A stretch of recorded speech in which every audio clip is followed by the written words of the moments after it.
जी अस्सलाम वालेकुम। मैं हूँ अवैस सलीम और मेरे साथ हैं जावेदुर रहमान इस्लामाबाद से और हमारे खास मेहमान मंसूर अली खान आज हमें ज्वाइन कर रहे हैं लाहौर से। आप दोनों का बहुत शुक्रिया। जो इस वक्त पाकिस्तान की सियासत है वो आप देख ही रहे हैं। मरियम बीबी वापस आ चुकी हैं। इमरान खान साहब जो है वो जोर दे रहे हैं कि जल्द अज जल्द इलेक्शन होने चाहिए। मरकज में जो उनकी कोशिश थी कि इस्तीफों से जरा मामला वहां भी करीब आ जाए इलेक्शन का, वो शायद उस तरह से कामयाब नहीं हुई। महंगाई का मामला जो है वो भी अवाम को तंग कर रहा है। इन तमाम चीज़ों पर आज बात करेंगे मंसूर साहब से। तो without wasting any time, Mansoor साहब ये बताएं कि ये जो मुस्लिम लीग नून इस वक्त जिन हालात से दो चार है, ऐसे लगता है कि हर गुजरते दिन के साथ उनकी मकबूलियत जो है वो कम हो रही है, उनकी सियासी मुश्किलात में इजाफा हो रहा है, खास तौर पर महंगाई की वजह से। आपको लगता है कि ये जो मरियम बीबी अब वापस आई हैं चीफ ऑर्गेनाइजर बन के पार्टी की, उससे कोई इनको फायदा हो सकता है? बहुत शुक्रिया वैस साहब, थैंक यू सो मच। आपने दावत दी और मेरे लिए ऑनर की बात है कि मैं आपके प्लेटफॉर्म के ऊपर यहाँ पे मौजूद हूँ। आपको शुक्रिया। मेरा ख्याल में it is a very difficult job, it's a very uphill task. मैं नहीं समझता कि मरियम नवाज साहिबा के लिए इतना आसान होगा। बीच में स्टम्बिंग स्टम्बिंग ब्लॉक्स जो हैं वो बहुत ज्यादा हैं। आप इसी से अंदाजा लगा लीजिए कि अभी 24 घंटे हुए हैं उनको पाकिस्तान में लैंड हुए हुए, हम्म। और साथ ही 35 रुपए पेट्रोल और डीजल की कीमतें जो है वो बढ़ा दी गई। तो हम्म। इससे बेहतर गिफ्ट इसाक डार साहब उनको क्या दे सकते थे जो हम्म। मरीम नवाज को वतन वापसी के ऊपर मिलना था। हम्म। तो सिर्फ ये बात नहीं है, मेरे ख्याल में पार्टी के अंदर और बहुत से इश्यूज हैं। मतलब पार्टी इस पर फ्रैक्चर्ड नजर आती है, मुझे पता है। हमारे साथ जब प्राइवेट कन्वर्सेशंस जो हैं वो मुस्लिम लीग नून के लोग जब करते हैं, तो उनके जो एप्रीहेंशंस हैं और उनकी जो फ्रस्ट्रेशन है, मैं आपको यहाँ तक बता सकता हूँ कि मेरी इत्तला के मुताबिक मुस्लिम लीग नून के एक रहनुमा ने अपना इस्तीफा तक दे दिया था जाके। हम्म। और ये शहबाज शरीफ साहब को दिया गया था, लेकिन उसके बाद उनको रोक लिया गया, उन्हें मना किया गया कि जी आप इस्तीफा ना दें। और इसके अलावा बड़ी बदमज़गी हमने कल भी जब परसों मरियम नवाज साहबा जब आई तो एयरपोर्ट के ऊपर भी हमने देखा, शाहिद खान नवासी साहब तशरीफ नहीं लेकर आए। इसहाक डार साहब खैर वहां पे नहीं थे, ठीक है, वो तो जरा उम्र में भी जरा बड़े हैं, लेकिन वो नहीं आए। शाहिद खान नवासी साहब उस वक्त एक अपने सेमिनार के अंदर बिजी थे, तो he rather prefer to go over there rather than going to the airport. और टेक्निकली स्पीकिंग इस वक्त ओहदे के लिहाज से भी मरियम नवाज को आपने वही ओहदा दे दिया है जो शाहिद खान अब्बासी के पास है, हम्म। एक फॉर्मर प्राइम मिनिस्टर के पास है। तो बहुत मुश्किल है मेरे ख्याल में मरियम नवाज साहिबा के लिए पार्टी को। हाँ ठीक है, आप क्राउड पुल कर लेते हैं, ठीक है, आप क्राउड वगैरह आ जाएगा, कुछ हद तक आपकी जो है वो एक बूस्ट जरूर आ जाएगा पार्टी के अंदर। लेकिन जो इशारिये हैं ना, वो जब लोगों ने वोट डालने के लिए जाना है तो उन्होंने पहले अपनी जेब की तरफ देखना है, उसके बाद बैलेट बॉक्स की तरफ देखना है कि बिल्कुल। हमने वोट किसको डालना है। और इस सूरत हाल के अंदर विलन जो है वो जाहिर बात है मुस्लिम लीग नून ही, और उनकी जो इत्तेहादी जो जमातें हैं वही नजर आती हैं इस वक्त। तो क्या यही वजह है कि अभी फिलहाल मरियम बीबी को भेजा गया है और नवाज शरीफ साहब वापस नहीं आ रहे? क्योंकि मैं जब मुस्लिम लीग नून के दोस्तों से बात करता हूं तो उनके अंदर अभी भी ये सेंटिमेंट है कि नहीं नहीं, जब नवाज शरीफ आएंगे तो वो बिल्कुल सारा कुछ ठीक कर लेंगे और मामलात जो हैं वो वापस हमारे हक में हो जाएंगे। क्या आपको लगता है कि उन्हें भी शायद इस बात का एहसास है कि जिस तरह शहबाज शरीफ की गवर्नेंस की एक मिथ टूट गई है, इसहाक डार साहब की जो फाइनेंशियल विजिटरी है उसकी मैथ टूट गई है, ये ना हो कि वो आखिरी पर्दा भी हट जाए? देखिए, नवाज शरीफ साहब की वापसी के हवाले से ना मैं आपको इसकी एक क्रिकेट के लिहाज से मैं एग्जांपल देता हूँ। आपके जिस तरह पाकिस्तान क्रिकेट टीम के बैट्समैन होते हैं वो फ्लैट पिचेस के ऊपर, यूएई की पिचेस के ऊपर बड़ा अच्छा परफॉर्म करते हैं, लेकिन जब आप उनको लेके जाते हैं ना इंग्लैंड में या ऑस्ट्रेलिया की बाउंसी पिचेस के ऊपर लेके जाते हैं जहां पे बॉल सीम और स्विंग कर रहा होता है, तो फिर उनको बहुत डिफिकल्टीज होती हैं। उसमें नवाज शरीफ साहब को आप बुलाकर, वो एक जारी बात है टीम के कोच के तौर पे या कप्तान के तौर पे उसको लीड कर सकते हैं ना, आप उसमें कुछ भी नहीं कर सकते। अगर जाना तो बैट्समैन है, हम्म। बल्ला उसने जाके पकड़ना है, ग्राउंड में उसने उतरना है। नवाज शरीफ साहब के आने से हाँ, जो थोड़े बहुत पार्टी को फायदे होंगे वो ये फायदे होंगे कि आपस में जो फ्रैक्शंस आई हुई हैं, जो एक ग्रुप दूसरे ग्रुप के एंटी चल रहा है, वह नवाज शरीफ साहब के आने से सारी चीजें कवर हो जाएंगी। एक ही अम्ब्रेला के नीचे जो है वो सब कुछ ठीक हो जाएगा। अब इमरान खान साहब को जिस तरह एडवांटेज है, पीटीआई के अंदर भी ग्रुपिंग है, बड़ी सवेर ग्रुपिंग है। मतलब ये आप परवेज इलाही और फवाद चौधरी साहब की जो एक ऑडियो सामने आई है, परवेज इलाही साहब की फवाद चौधरी के मुतालिक जो एक ऑडियो सामने आई है, उससे पता लगता है कि कितनी नफरतें होती हैं एक दूसरे के अगेंस्ट। हम्म। लेकिन चूंकि इमरान खान साहब का एक सेंट्रल फिगर वहां पे मौजूद है, इसलिए सारी चीजें कवर हो जाती हैं। मुस्लिम लीग नून को बस ये फायदा हो सकता है कि नवाज शरीफ साहब की वापसी से ये हो जाएगा, लेकिन नवाज शरीफ साहब क्या लोगों को ये कन्विंस कर पाएंगे कि जनाब अगर आप महंगा पेट्रोल ले रहे हैं या महंगा आटा ले रहे हैं या बच्चों की फीस अब ज्यादा दे रहे हैं, बिजली का बिल अगर ज्यादा आ रहा है, तो कोई फर्क नहीं पड़ता, फिर भी नून लीग को वोट दें। आई डोंट थिंक सो, ये एक बड़ा मुश्किल काम है। लोगों का वो सेंटिमेंट चेंज करना तो बहुत ही मुश्किल है। बस ये है कि पार्टी डिसिप्लिन के हवाले से काफी चीजें जो है वो बेहतर हो जाएंगी। इससे ज्यादा मैं नवाज शरीफ साहब की वापसी से कोई बहुत बड़े मिरेकल्स एक्सपेक्ट नहीं कर रहा मैं। आपने मंसूर ग्रुपिंग साहब की ये बात की। जावेद साहब कुछ पूछना चाह रहे हैं, लेकिन एक ज़िमनी सवाल अगर मैं आपसे पूछूं कि आपने ग्रुपिंग्स की बात की और फिर आपने ये भी तस्करा किया इससे पहले शायद खाकान अब्बासी और मिफ्ता इस्माइल का, वो भी ये जो सेमिनार्स कर रहे हैं उससे ये क्या सा रही हैं जन्म ले रही हैं कि जी वो शायद कोई अलहदा ग्रुप बनाना चाहते हैं, कोई नई किंग्स पार्टी बन रही है। आपके पास क्या इंफॉर्मेशन है इस हवाले से? अच्छा, वैसे अब ये बेसिकली ये जो सेमिनार्स हो रहे हैं इस सिलसिले में सबसे पहली जो ट्वीट की थी वो मिफ्ता इस्माइल साहब ने की थी, जब हम्म। उन्होंने ऐलान किया था कि जी हम ये सारे सेमिनार्स करेंगे। मैंने उससे 3 दिन पहले अपने एक वीलॉग के अंदर ये सारी तफसीलात मैंने शेयर कर दी थी। मैंने बता दिया था कि जी इस तरह एक ग्रुप बन रहा है, और अभी भी काफी उसकी डिटेल सामने नहीं आई। मैं आपको बता देता हूँ, ये बेसिकली 14 लोगों का एक ग्रुप है, 14 लोग हैं इसके अंदर। इसके ऊपर काम जो है वो पिछले तकरीबन महीने 1.5 महीने से हो रहा था। हम्म। सियासी जमात बनती है कि नहीं बनती, अभी इन्होंने ये फैसला नहीं किया। लेकिन ये जो सेमिनार्स मुनक्किद कर रहे हैं, ये बेसिकली जिसे कहते हैं they are testing the waters. They are hmm. Testing the waters के हमें क्या रिस्पॉन्स आता है, क्या जो लोग मुख्तलिफ जमातों के अंदर नाराज हैं, क्या वो हमें ज्वाइन करने के लिए तैयार हैं या नहीं है। अगर तो वो ज्वाइन कर लेते हैं तो फिर तो ठीक है, we go ahead with this. अगर नहीं करते तो हम जो है वो यही कहेंगे कि जी हम तो सिर्फ एक ये एक एक्सरसाइज कर रहे थे, हम एक अवेयरनेस की एक्सरसाइज कर रहे थे, तो हमने तो बस वही किया। And every one will start going back to their parties और सब कुछ ठीक हो जाएगा।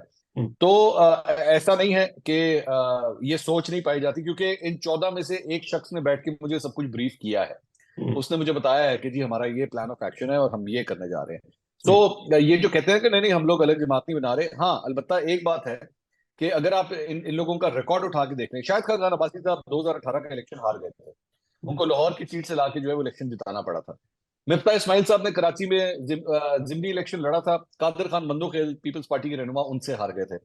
मुस्तफा नवाज खोखर साहब जो है उनको सेंटर बनाया गया था, हम्म। क्योंकि इस वक्त उनका हल्का ही कोई नहीं है। उनका एक हल्का अहबाब जरूर है, लेकिन हम्म। इंतखाबी हल्का कोई नहीं है। तो ठीक। अभी तक जो है वो कोई बहुत बड़े नामवर किस्म के कोई इलेक्टेबल्स जो है वो अब तक पार्टी में नहीं है, जिसकी बुनियाद पे कहा जा सके कि जनाब ये कोई बहुत बड़ी स्ट्रांग पार्टी बना लेंगे। और मैं इसकी एक एग्जांपल आपको दूंगा ज़हीम कादरी साहब की। हम्म। ज़हीम कादरी साहब ने जो है वो 2018 के इलेक्शन से पहले नून लीग को खुदाफिज कह दिया था, आजाद हैसियत में जाके इलेक्शन लड़ा था। मेरे ख्याल में 1700 1800 या 2000 कोई इतने वोट मिले थे टोटल उनको। हम्म। तो पार्टी का जो वोट होता है ना वो एक बहुत बड़ा प्लेटफॉर्म होता है पाकिस्तान की सियासत में। और बहुत मुश्किल हो जाता है आपके लिए कि आप पार्टी का प्लेटफॉर्म छोड़ दें और एक नई पार्टी या आजाद हैसियत में जाके आप इलेक्शन लड़ें। मेरे ख्याल में बहुत मुश्किल होता है। तो इतना आसान नहीं होगा इन लोगों के लिए किसी नई सियासी जमात का ऐलान करना। बिल्कुल सही जावेद साहब। मंसूर साहब ये जिन 14 में से एक साहब ने आपको ये ब्रीफ किया, उन्होंने पार्टी जी सिंबल का भी कुछ बताया कि क्या कोई जीप है, ट्राली है, या इससे कोई मिलता जुलता?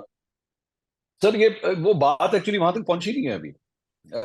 मैं तो आपको चले मैं क्योंकि आपको एक जीप और भी के बात बता देता हूँ। ये ये जो इशारा कर रहे हैं ना जावेद साहब, उस इशारे को आप समझें। वो मैं आपको इसीलिए वही समझाने लगा हूँ कि मेरी इतला के मुताबिक इस वक्त इनकी इस ग्रुप के अंदर ये भी डिवीजन है कि हमने जीप पे बैठना है कि नहीं बैठना। हम्म। ये भी डिवीजन है कि क्योंकि अच्छा अभी इसमें मत एक दो लोग ऐसे हैं, ये अगर किसी का ये भी तासुर है ना कि ये बेसिकली जीप वालों का काम है, तो ये ऐसा नहीं है। ये भी हम्म। मैं आपको बता दूं, ऐसा नहीं है। इसमें से चंद ऐसे हैं जो जीप वाले हैं और चंद ऐसे हैं जो जीप से दूर भागते हैं। हम्म। तो मिसाल के तौर पे मैं एक बंदे का तो नाम ले सकता हूँ, मुस्तफा नवाज खोखर साहब।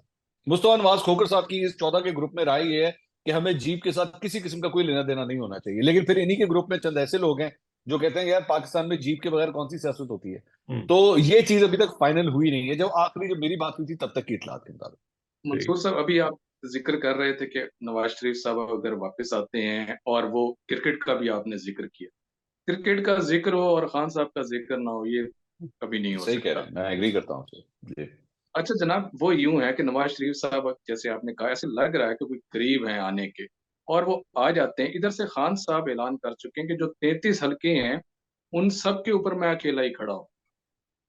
तो आप इधर से पीडीएम का कोई जवाब उस तरह से शुरू में तो आया था, एक इन्होंने नी जर्क जो उनका रिएक्शन था कि हम इनके ऊपर नहीं लड़ेंगे। तो इन हलकों के ऊपर क्या आप देख रहे हैं कि क्या स्ट्रेटेजी इनकी सामने आएगी, खुद लड़ेंगे या नहीं लड़ेंगे? और इसका हासिल वसूल क्या है? क्योंकि उसके जब इसका रिजल्ट आने हैं, उसके बाद से दोबारा असेंबली में ये लोग आएंगे। खान साहब अगर 33 के 33 जीत जाते हैं, फिर वापस फिर वही, अभी भी उन्होंने एक हलका अपने पास रखा हुआ है, ना वो आके हल्फ उठा रहे हैं, ना कुछ ऐसा कुछ सामने नजर आ रहा है। इसको कैसे देख रहे हैं आप? सर इसमें देखिए, ये जो 33 हलके हैं, इनके ऊपर जो भी जल्दी इंतखाब होगा, इसमें सबसे ज्यादा नुकसान आपका और मेरा होगा कि हमारे जो टैक्स के पैसे हैं वो लग जाने इसके ऊपर। और एग्जैक्टली। ये दोनों साइडों ने बैठ के अपनी अपनी जो सियासत करनी थी, अपने सियासी फायदे करने थे, उन्होंने वो तो हासिल कर लिया। मतलब पाकिस्तान तहरीक इंसाफ ने भी जो है वो अपना फायदा हासिल कर लिया। पीडीएम ने 1 मिनट लगाया उनके इस्तीफे मंजूर करने में। उससे पहले वो हमें बताते थे कि जनाब वेरिफिकेशन होगी, जब तक वेरिफिकेशन नहीं होती हैंड रिटन होना चाहिए, बंदा खुद मेरे सामने आए, राजा परवेज मुशर्रफ साहब कहते थे। तो वो उन सारी चीजों को दरगुजर करते हुए ठक ठक ठक उन्होंने इस्तीफे तो मंजूर कर लिए। मकसद क्या था कि पीटीआई को हम निकालें यहाँ से, कौमी असेंबली से, ताकि अगर इनका एतमाद का वोट लेने का कोई प्रोग्राम बन रहा है कहने का कि जी शहबाज शरीफ साहब को आरिफ अलवी साहब के जरिए, तो वो प्रोसेस ही खत्म हो जाए। तो इन्होंने अपना ऑब्जेक्टिव अचीव कर लिया। उन्होंने 2 असेंबलियां तोड़ के अपना ऑब्जेक्टिव अचीव करने की ख्वाहिश रखी है। अभी होता है कि नहीं होता ये तो हमें खुद नहीं पता कि सूबाई इलेक्शन टाइम पे होते हैं कि नहीं होते। तो अपनी सियासत सियासत खेलते खेलते जो है ना अवाम का बेड़ा गर्क हो जाएगा। और मैं एक अंदाजा लगा रहा था, ये जो आपके जिमनी इलेक्शन होंगे, और अगर पूरे तरीके से जिस तरह हर दफा कंडक्ट किए जाते हैं, तो ये अरबों की गेम होगी, अरबों की। ये कोई करोड़ों के अंदर काम नहीं होगा, अरबों के अंदर होगा। और ऐसे मौके के ऊपर, जब मुआशी तौर पे हमारा बेड़ा गर्क हुआ हुआ है, ऐसे मौके के ऊपर एक बिला वजह का बिल आपके हाथ में आ जाना है कि ले जनाब इसके पैसे भी अब पे करें। और अपनी सियासी अना को सिर्फ सेटिस्फाई करने के लिए एक फ्यूटाइल किस्म की एक्सरसाइज हो रही है। हम्म। तो इसमें ये जो इलेक्शन के हवाले से अब क्या सरैयां शुरू हो गई हैं कि जी शायद ये डिले भी हो सकते हैं। मैं देख रहा था हामिद मीर साहब ने तो वसीम बादामी के प्रोग्राम में एक पूरा प्लान भी शेयर किया है कि जी असेंबली में रेजोल्यूशन आएगी और 6 महीने इलेक्शन डिले हो जाएंगे। आपको लगता है कि ऐसी कोई संजीदा सोच कहीं मौजूद है? सर ऐसी सोच को पहली बात तो संजीदा नहीं कहा जा सकता। ऐसी सोच को गैर संजीदा और गैर जमहूरी ही कहा जा सकता है। लेकिन सोच मौजूद है, ये हकीकत है। मैं हामिद मीर साहब की बात से एग्री करता हूँ, क्योंकि मुझसे खुद नून लीग के एक रहनुमा ने इसको बैठ के डिस्कस किया कि हाँ हमारे दरमियान ये सोच पाई जाती है, हम इसको डिस्कस करते हैं, हम प्लान ऑफ एक्शन को डिस्कस करते हैं कि ये करना जो है वो बहुत जरूरी है। अब जब मैंने अभी थोड़ी देर पहले आपसे ये कहा कि अपने सियासी टारगेट को अचीव करने के लिए एक बिला वजह की फजूल किस्म की एक्सरसाइज दोनों साइड की तरफ से की गई है, हम्म। तो अपनी कुर्सी को बचाने के लिए और अपने आप को अपने पॉलिटिकल फ्यूचर को बचाने के लिए ये लोग किसी हद तक भी जाने के लिए तैयार हैं, जो कि गैर आईनी और गैर जमहूरी ही कहलाएगा। तो यस, मतलब आपकी बात का सिंपल जवाब यही है, yes there there is a discussion going on. Finally final decision अब तक नहीं लिया गया, बताया इसके ऊपर। हम्म। बिल्कुल। और उसमें जाहिर है कि सुप्रीम कोर्ट का भी एक किरदार होगा कि वो इसको कैसे देखते हैं। और मेरा तो ये ख्याल है कि वो शायद पहली पेशी पे ही इसको उठाकर बाहर फेंक दें। तो इमरान खान साहब जो अभी तक ये कह रहे हैं कि जी हम आइन और कानून के अंदर रहेंगे और हमें इलेक्शन मिल जाएंगे और इलेक्शन के नतीजे में हम वापस इक़्तिदार में आके सारा कुछ ठीक कर लेंगे, उनके पास अब प्लान बी क्या है सिवाय इसके कि हर नई जो गुफ्तगू है मीडिया से उसमें वो एक नए आदमी का नाम शामिल कर देते हैं साजिश में। वो कहाँ खड़े हैं इस वक्त? एस्टैब्लिशमेंट से वो कहते हैं मेरे ताल्लुकात नहीं रहे। इलेक्शन जो है उनकी तारीख पे अभी इबहम है। तो खान साहब किधर हैं उस पिक्चर में जिसमें इलेक्शन है और नया सेटअप बनना है?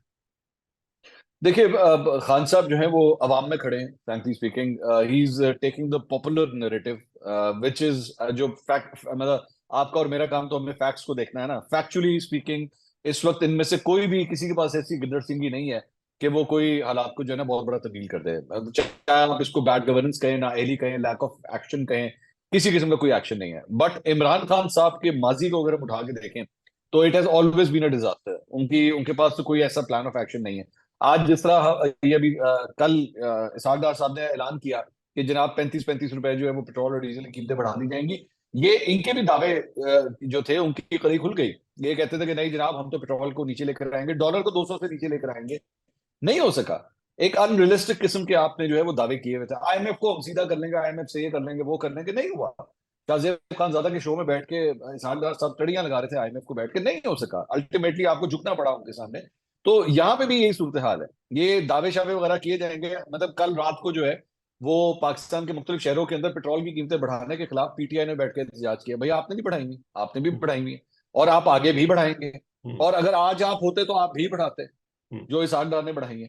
तो ये बेसिकली अपने अपनी सिर्फ सियासी टारगेट्स को अचीव करने के लिए इसकी नारेबाजी होती है। किताबें जो है ना, किताबों के सामने जाके जब आपने बैठ के प्लस माइनस करना होता है ना अकाउंटेंट की किताब के अंदर, तो वो आपके नारे नहीं सुनता, वो आपके दावे नहीं सुनता, वो आपके प्रोमिस को नहीं देखता। उसने सीधा सीधा कैलकुलेशंस के साथ ही चलना है। कैलकुलेशंस के मुताबिक हमारी जो इकोनॉमी है that is a deep deep trouble right now. And जब तक ये सब के सब, एक ही तरीका हो सकता है, जब तक ये सब के सब इकट्ठे नहीं बैठते, अगले 10 से 15 साल का एक फिक्स्ड मुआशी प्लान नहीं बनता कि जी नो मैटर जिस मर्जी की गवर्नमेंट आए, कोई भी आ जाए, कोई भी वजीर आजम हो, ये इस फ्रेमवर्क से हमने बाहर नहीं निकलना। जब तक हम ये नहीं करते, आई डोंट केयर किसी की भी हुकूमत आए, नथिंग विल चेंज। ये इसी तरह ही जो है हम लोगों को बेवकूफ बनाते रहेंगे। ये तो फिर ना होने वाली गल्लां हुई हैं, लेकिन आप इस मुझे तरह ही क्या है सर। बताएं कि ये जो मंसूर खान साहब कहते हैं बार बार कि मेरे ऊपर कांटा लगा दिया है और मुझे माइनस करने की कोशिश हो रही है, आपको लगता है कि खान साहब अगले इलेक्शन का हिस्सा होंगे? सर मैं प्रिडिक्शन नहीं कर सकता। मैं बड़ा मेरा दिल की मेरी बड़ी पुरानी ख्वाहिश है, मैं एक दिन ना शेख रशीद साहब वाली ये सुपर पावर्स मेरे पास आ जाए हम्म। कि मैं बता सकूं कि अगले 1 महीने से 2 महीने में क्या होने लगा। लेकिन मैं अभी तक फेल हो चुका हूँ। मैंने इसके लिए बड़े बाबों से भी रब्ता किया है कि किसी तरह वो मुझे कोई ऐसी कोई कुव्वत दे दे, लेकिन मैं नहीं प्रिडिक्ट कर सका। लेकिन इस सवाल को अगर मैं एक दूसरे एंगल से देखूं कि क्या उनको बाहर हो जाना चाहिए, हम्म। नहीं, नहीं, मैं कभी भी इस किस्म के किसी स्कीम को, किसी प्लान को मैं कंडोन नहीं कर सकता, मैं उसको सपोर्ट नहीं कर सकता कि हाँ जी ठीक है, Imran Khan is a problem child, निकालें इसको बाहर। नहीं, हम्म। अगर तो आईनी कानूनी तौर पे सारे चेक्स करने के बाद अगर उनका नहीं बनता, उनके ऊपर कोई नाअहली होती है, ठीक है। लेकिन सियासत के अंदर जो है ना, पाकिस्तान के अंदर सियासी लीडर को जो है इस तरह काटा लगा के बाहर निकाल देना बड़ा मुश्किल काम है। लेकिन मैं 1 मिनट के लिए मैं ये सोच रहा था कि आज इमरान खान साहब को भी महसूस हो रहा होगा कि नवाज शरीफ और मरियम नवाज जो हैं उनके ऊपर क्या गुजरती होगी, हम्म। और जब उनको ये पता लगता होगा कि इस्टेब्लिशमेंट ने जो है हमारे ऊपर कांटा लगा दिया। ये हम्म। हकीकत है कि इमरान खान साहब जो चीखें मार रहे हैं, जो दर्द का इजहार कर रहे हैं, कर वो सही रहे हैं, बिल्कुल सही कर रहे हैं और खास तौर पे एक ऐसा बच्चा, मतलब आप मेरे लिए तो ज्यादा वो पॉइंट ये है कि एक ऐसा बच्चा जिसको इतने लाड प्यार से नाजों से पाला हो आपने, उसकी एक एक चीज का ध्यान रखा हो, आपने रुई के गोले के ऊपर उसको सुलाया हो, ठीक है, लोरी सुना सुना के आपने उसको उसको सुलाया हो, और उसके बाद जो है वो आप उसको कांटों के बिस्तर के ऊपर लिटा दें, तो वो चीखें तो फिर निकलती हैं, और सबकी हम्म। निकलती हैं। तो बिल्कुल। लेकिन ये है कि बाकी इमरान खान साहब के हवाले से जो है वो इरादे जो है वो कुछ ऐसे ही लग रहे हैं मुझे। हम्म। जावेद साहब, आप कुछ कह रहे थे? मैं मंसूर साहब, अभी आप कह रहे थे कि माशी सूरत हाल से रिलेटेड कि एक ऐसा प्लान बनाया जाए जिसमें सब लोग इकट्ठे बैठ के।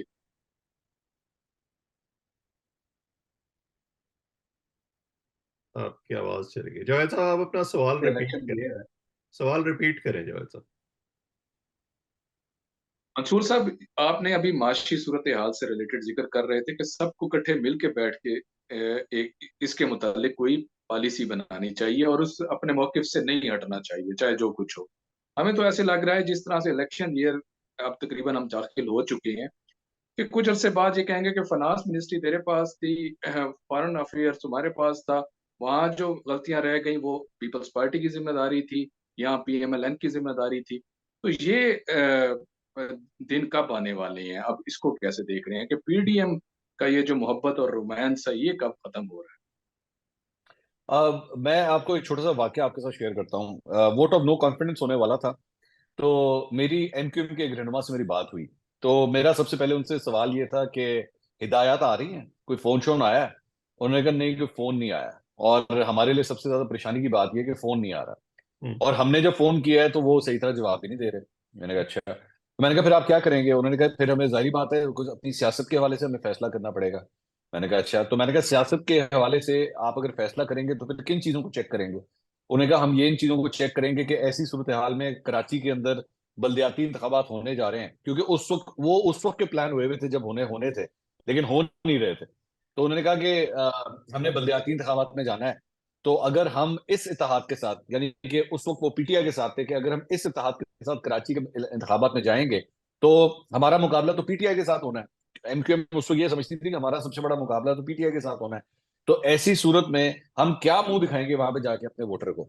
तो इसलिए हमारे लिए मैं ये समझता हूँ, उन एमक्यूएम के रहनुमा ने कहा कि मैं ये समझता हूँ कि सियासी तौर पे अगर फायदा हासिल करना है तो हमें जो है वो इस वक्त पीटीआई से अलग हो जाना चाहिए। इसका हमें बल्दियाती इलेक्शन में बहुत फायदा होगा इफ यू डू दैट। तो मैं हैरान हो गया, मैंने कहा आपके वैसे कोई पीटीआई से और कोई गिले शिकवे, आपको वैसे वो बुरे लगते हो या और, उन्होंने कहा नहीं और कुछ नहीं है, लेकिन सियासी फायदा हमें चूंकि इससे होगा तो हमें मेरे ख्याल में अलग हो जाना चाहिए।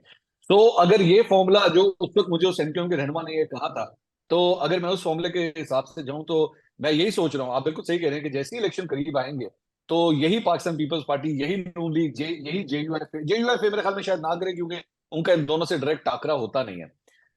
और वैसे भी मतलब पीपल्स पार्टी भी काफी हद तक अब सिंध और नून लीग काफी हद तक पंजाब के अंदर सिकुड़ के रह गई है। तो यस, एक दूसरे के ऊपर ब्लेम गेम तो ये डेफिनेटली डालेंगे, और मेरा ख्याल में इसमें से पहला कील जो ठोका जाएगा वो उसी तरह एमक्यूएम की तरफ से ठोका जाएगा कि जनाब हम तो अलग हो रहे हैं, और हमारा जो वोटर है ना वो ये कहता है कि बड़ी ज्यादती हुई है और आपके जो डिमांड थी वो पूरी नहीं हुई, तो हमारी तरफ से अस्सलाम वालेकुम। तो ये एक इलेक्शन स्ट्रैटेजी, और उसके बाद जब इलेक्शन हो जाएंगे तो फिर आप देखिएगा कि तब दोबारा गले लगने का अगर मौका आया और टाइम मिला कि लो जी हाथ बना रहा है और हमारी हुकूमत बन जाएगी, तो फिर आपको ये ऐसे बगलगीर होकर दिखाएंगे कि जी मुल्क और कौम के मफाद में जो है वो, सॉरी, वसी तर मफाद में जो है वो हमने ये फैसला किया कि हम इकट्ठे हो जाएं दोबारा। बिल्कुल सही। यानी जो पिक्चर बन रही है इस वक्त वो यही है कि हुकूमत के लिए जो है वो मुश्किलात बढ़ रही हैं। खान साहब वेट एंड वॉच की पॉलिसी जो है वो अडॉप्ट किए हुए हैं इस वक्त, और अवाम का बुरा हाल है। और चीजें इस पर आकर अब रुकी हुई हैं कि इलेक्शन की तारीख कब आती है और आती भी है या नहीं आती। इन तमाम चीजों पर जो है वो हम बातचीत करते रहेंगे। मंसूर, वक्त देने के लिए आज आपका बहुत शुक्रिया। जावेद साहब, आपका भी शुक्रिया। जो लोग हमें देख रहे हैं वो इस चैनल को सब्सक्राइब भी करें ताकि हमारी गुफ्तगू आइंदा भी आप तक पहुंचे और आपके हमारे मेहमानों से भी आपकी मुलाकात होती रहे। आज इतना ही। आप सबका बहुत बहुत शुक्रिया। Thank you.